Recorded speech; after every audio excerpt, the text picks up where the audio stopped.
Kuyintokozo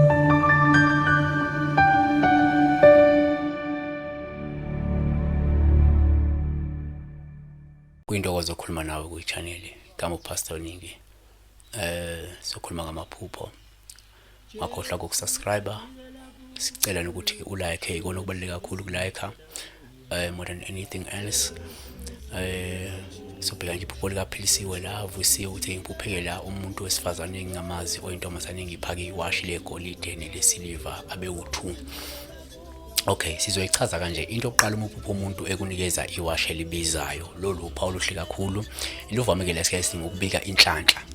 Lungabika ingcebo nempumelelo ezayo nanokuthi mhlawumbe kunabantu abathembele kuwena mhlawumbe noma bathatha izeluleko zakho ngokwempilo yabona. Okwesibili uphawu lungaphindela mhlawumbe sisho ukuthi umuphupha umuntu ekunikeza mhlawumbe iwashi leli lesandla futhi nalo luphawu osuke lubika ukuthi mhlawumbe umuntu okhululekile, umuntu omnene noma umuntu onokuzinikela ezintweni ethize asuka yenza yabo. Okwesithathu uma uphupha mhlawumbe umuntu futhi ekunikeza iwashi leli lesihlakala uphawu ngaphindela usho ukuthi ke mhlawumbe umoya ongcwele noma kuNkulunkulu uqobo lakhe ukunikeza mhlawumbe isikhathi esengeziwe sokuthi ukwazi ukulungisa amaphutha uma umuntu unamaphutha noma ukunikeza ithuba lokuphila impilo enobuqotho.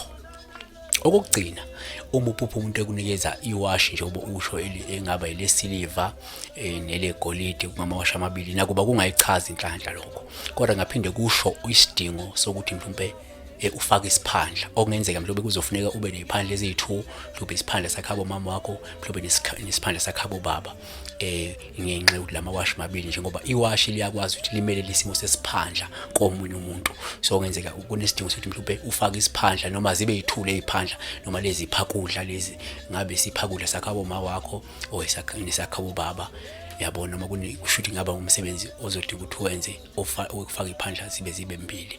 Ngiyabonga kakhulu uNkulunkulu ekubusise. Shintsha impilo yakho ngamageza ngonqa phambili. Thola kiphi charm okuyikhambi lesinto ehlanza ligoculo lamabhadi isichitho isinyama kanye namathunzi ngokusheshsha.